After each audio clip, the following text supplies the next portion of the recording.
सात्विक आहार करें, जो ऋतु की सब्जी है उसी का प्रयोग करें, ऋतु के फल का ही प्रयोग करें, जो ऋतु का नहीं है उस फल का प्रयोग न करें, जो केमिकल आदि डाल करके बहुत वर्ष, महीने 2 महीने 4 महीने तक बाद में भी चलाए जाते हैं। अब जैसे ऋतु नहीं है किसी फल का और वो फल है तो वो हमारे योग्य नहीं है। ऋतु का फल भले हो, जैसे आंवला या कोई भी ऐसा आपको खट्टा भी लग रहा तो आपके ब्रह्मचर्य की हानि नहीं होगी, क्योंकि ऋतु का फल है और प्रकृति वैसे ही देती जैसे शरीर की आवश्यकता होती है। तो कोई भी फल या कोई भी सब्जी ऋतु के अनुसार पाए। ऋतु के प्रतिकूल कोई भी सब्जी जो क्या कहते हैं कोल्ड स्टोर में है, हाँ कोल्ड स्टोर, उसमें रखी वाली ना पाए, मतलब ताजी ताजी जो ऐसा कोई भी भोजन ऐसा पाए जो पचने में हल्का हो, जो मधुर हो, प्रिय हो। गेहूं की रोटी, चावल, जौ की रोटी, साठी, मूंग, अरहर, चना, दूध गाय का, थोड़ा घी, चीनी, सेंधा नमक, शकरकंद और शुद्ध ऋतु के फल व सब्जी, ये आहार कभी आपके ब्रह्मचर्य को दूषित नहीं होने देगी, पर्याप्त है। अब अगर बढ़िया ये सात्विक आहार मिले तो शरीर भी स्वस्थ रहेगा, बुद्धि भी स्वस्थ रहेगी। और राजसी आहार जाते ही काम का अंदर स्फुरण होने लगेगा। अत्यंत उष्ण गर्मा गर्म एकदम निकल रहा है, गर्मा नहीं साधक को पाना, जब तक धुआं निकलता हो तब तक नहीं पाना, धुआं थोड़ा निकल जाए, वो एकदम नहीं लोग निकलते हैं एकदम गर्मा, ये साधक के लिए ब्रह्मचर्य के लिए हानिकारक। कड़ुआ, एकदम कड़ुआ बिल्कुल नहीं पाना, एकदम तीखा नहीं पाना, बहुत नमक पड़ा हुआ नहीं पाना, अत्यंत मीठा अधिक मीठा नहीं पाना, रूखा एकदम नहीं पाना, चटपटा नहीं, खट्टा आम की खटाई ये खटाई नहीं, और अधिक तेल युक्त, दोष युक्त, गरिष्ठ पूड़ी कचौड़ी मालपुआ समोसा ये नहीं। जो कचौड़ी पूड़ी मालपुआ, ये लाल मिर्च बिल्कुल नहीं, हींग नहीं, विशेष तेल का प्रयोग नहीं, प्याज लहसुन का तो किसी भी तरह से प्रश्न नहीं, गाजर नहीं, उर्द नहीं, सरसों का अधिक सेवन नहीं, कोई भी मसाला नहीं, मांस मछली कछुआ अंडा शराब चाय कॉफी कोकीन चरस चंडू ये सब नहीं।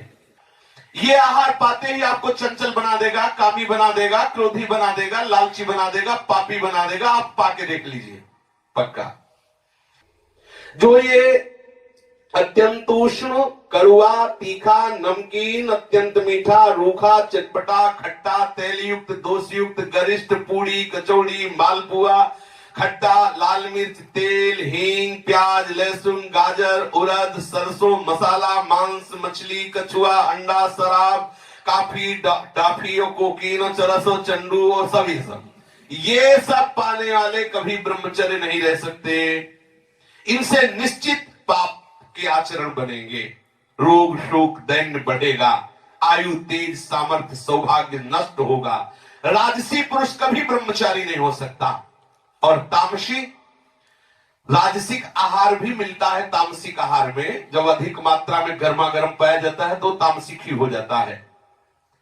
इसके अलावा जो बासी भोजन है, जो रसहीन भोजन है, जो दुर्गंध युक्त भोजन है, जो जूठा भोजन है, सड़ा हुआ भोजन है, जिस तेल में कई बार पकवान बनाए गए हो उस तेल में बना हुआ, ये सब तमोगुणी भोजन है।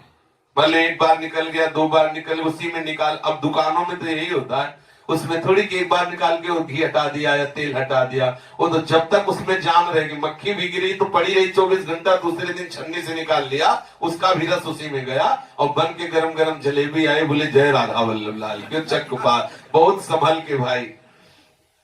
एक घी या तेल के पदार्थ जो जिससे कई बार निकाला जा चुका है वो पकवान तमोगुणी हो जाता है, घृणित हो जाता है, निंदनीय हो जाता है, उसे नहीं पाना चाहिए। तामसिक आहार बिल्कुल ब्रह्मचर्य के लिए घातक है और राजसिक आहार भी।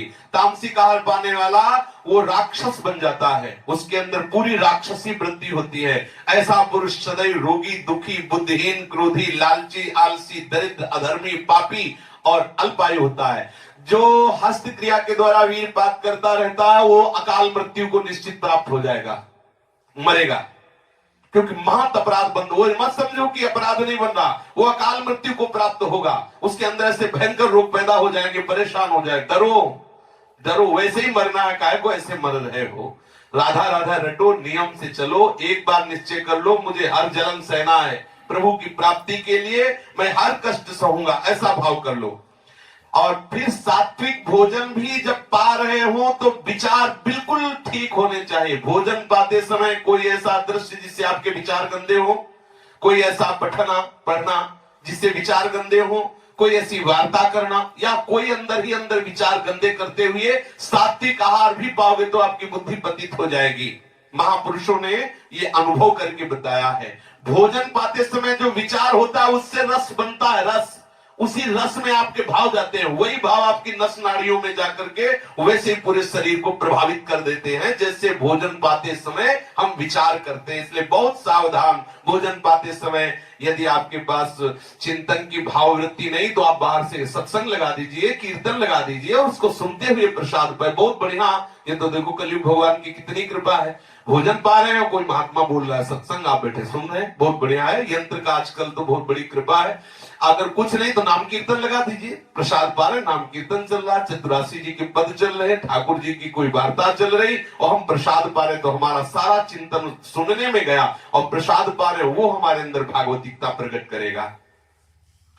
जो साधक ब्रह्मचर्य रहना चाहता हो, सबसे पहली बात है, वर्णन किया गया था कि एक बार भोजन, किसी ने प्रश्न किया कमेंट में कि एक बार भोजन तो शाम के दूध और कुछ फलहार चल जाए, वैसे हमारी राय एक बार भोजन की नहीं है, अपने अपने भाव होते हैं। हमारी राय है आप भले 2 बार पाइए लेकिन आपका प्रिया प्रीतम से चिंतन हटके भोजन में न जाए। प्रिया प्रीतम आप एक बार पाते हैं, 14 रोटी दबा के पा लिए तो ठीक नहीं है, आप उसे 7-7 कर लीजिए, 6-6 कर लीजिए, 3-3 कर लीजिए, जितना आपसे बन जाए। भोजन का चिंतन नहीं होना चाहिए, भजन में भोजन विक्षेप ना बने, ना तो भूखे रहने में ना छके रहने में, ये साधक को खुद देखना है। और शरीर की बात है, बोले 2 ही रोटी पानी है और वहां 2 रोटी छुन्न से हो गई, पता ही नहीं चला कहां गई। हर चिंतन बन रहा कि कब 6 बजे 2 और मिले। भैया हमें ऐसी साधना में कोई भी लगाव नहीं है, 2 की जगह चुपचाप 4 डाल लो, राधा राधा जपो 6 घंटे 8 घंटे, फिर आवे तो फिर 2 डाल लो, इसमें कोई हानि नहीं होने वाली। लेकिन उसका चिंतन बने वो हानिकर, जैसा हमें कुछ संतों से भी सुना और कुछ अपने भी हृदय की बात कि बड़ी शीतलता मिलती है जब प्रभु का चिंतन होता है, और बड़ी जलन होती है जब विषय का चिंतन होता है। यदि रोटी का चिंतन हो तो ऐसा व्रत आग लगे, हमें नहीं चाहिए वो व्रत, हमें श्री जी का चिंतन चाहिए। तो थोड़ा ये देख करके कि आपका चिंतन भोजन का ना हो, इतना भोजन ना बहुत कम हो, युक्ताहार क्यों प्रभु ने लिखा है, इसीलिए लिखा है। 2 समय भोजन बहुत बढ़िया रहता है। पहला भोजन 10 से लेकर 1 बजे के बीच में हो जाना चाहिए, इसके पहले कोई भी चाय नाश्ता ये सब नहीं होना चाहिए, पक्का। 2 बार तो फिर 2 ही बार है, आपको जो भी पाना है वो सब लेके, हमने ऐसे संतों के दर्शन भी किए हैं कि जैसे कोई कुछ दे रहा है और उस आश्रम में है तो लेके रख लिया, लेकिन पाएंगे वो 1 बजे ही, बीच में नहीं कि जो मिला वो बत पाते, ऐसे थोड़ी थोड़ी देर में बंदर की तरह मुंह चलता रहे, साधकों का नियम नहीं है, उसे रख लीजिए। आप 2 ही बार पाए तो सिर्फ 2 ही बार पाए, 1 बार पाए तो सिर्फ 1 बार पाए, जो भी पाना है 1 बार पाए, जो भी पाना है 2 बार पाए, वो नियम आप रखें। दिन का भोजन 10 से 1 बजे के बीच में हो जाना चाहिए और रात्रि का भोजन 8 बजे के पहले ही हो जाना चाहिए, 8 बजे के बाद नहीं होना चाहिए। 8 बजे के बाद उसमें पचने में दिक्कत पड़ेगी, कब्ज बनेगा, ब्रह्मचर्य घातक बात होगी।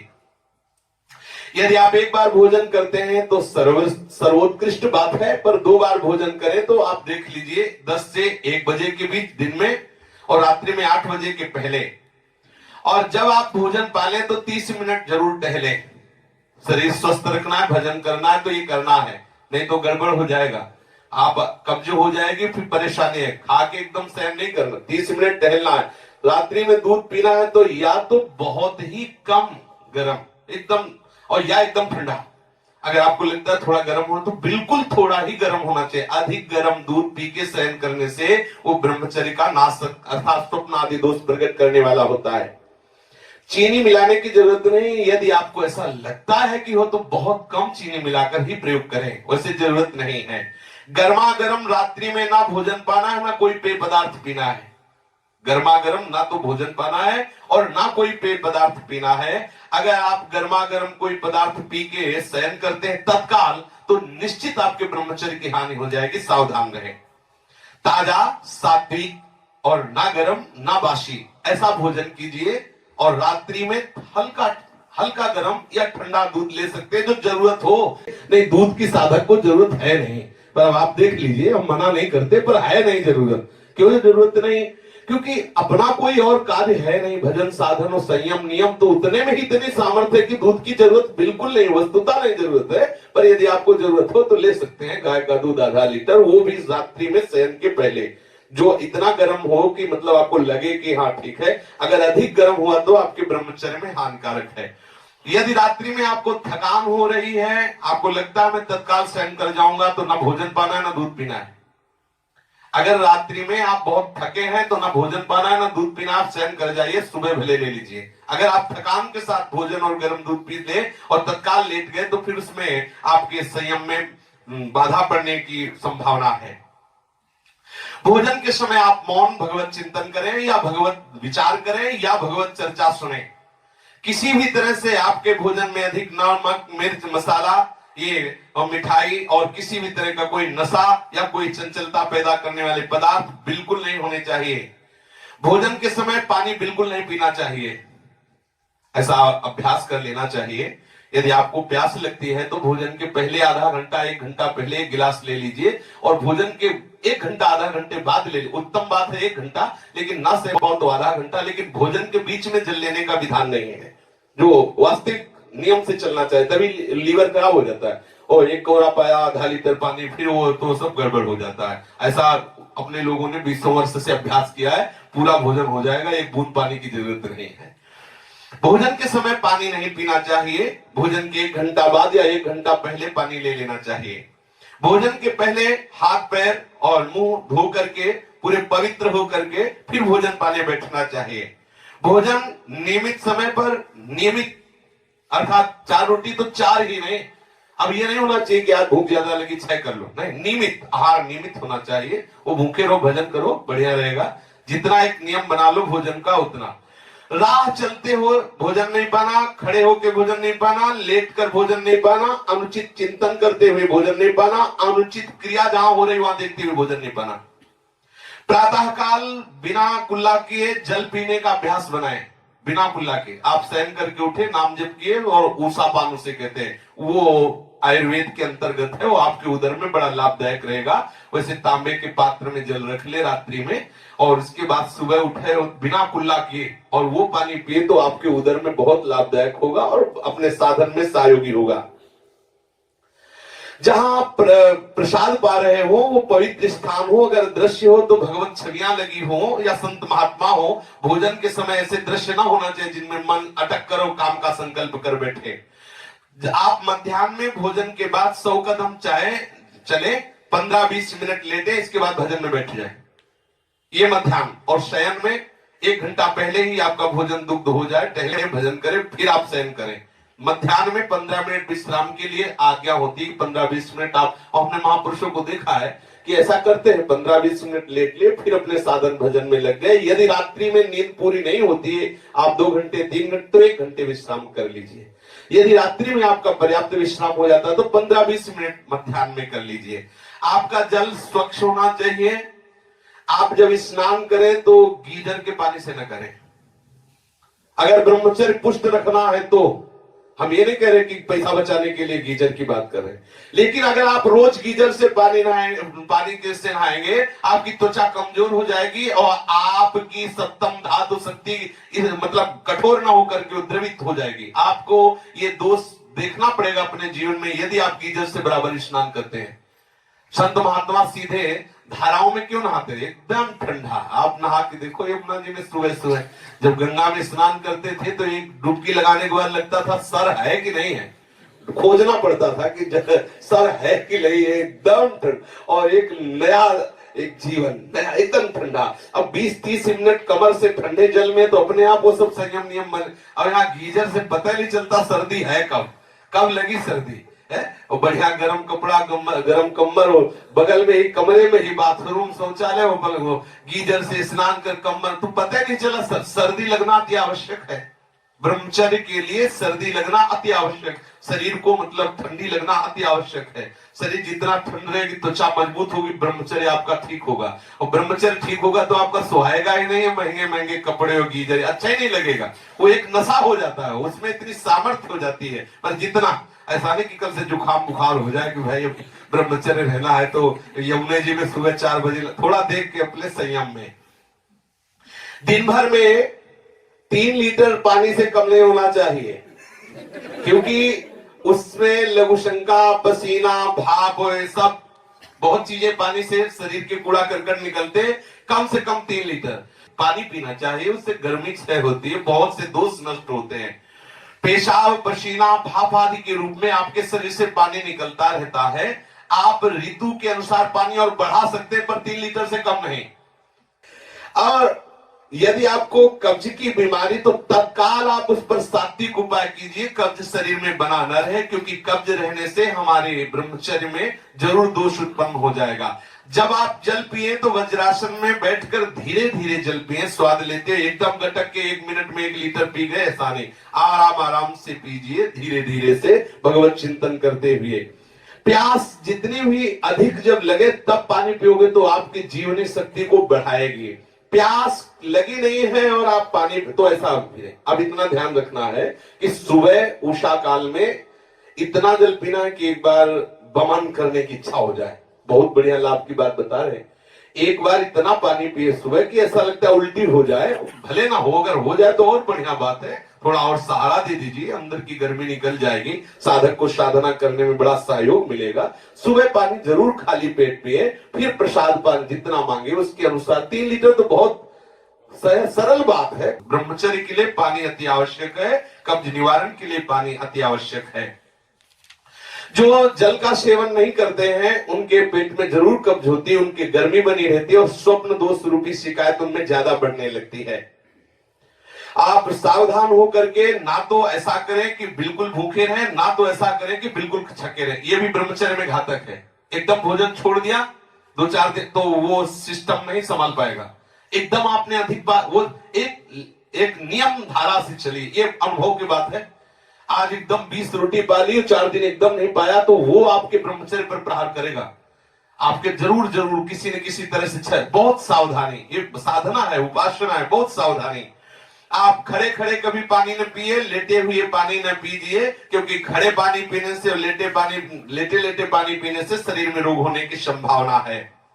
प्रातःकाल उठते ही तांबे के लोटे में रखा हुआ रात भर का बासी जल पीने से बड़े बड़े रोग शांत हो जाते हैं, मन प्रसन्न होकर भजन में लगता है। आप भगवत मार्ग के पथिक हो या संसार मार्ग के पथिक हो, दोनों के लिए ब्रह्मचर्य अति आवश्यक है। शेष चर्चा आगे। श्री राधा वल्लभ लाल की।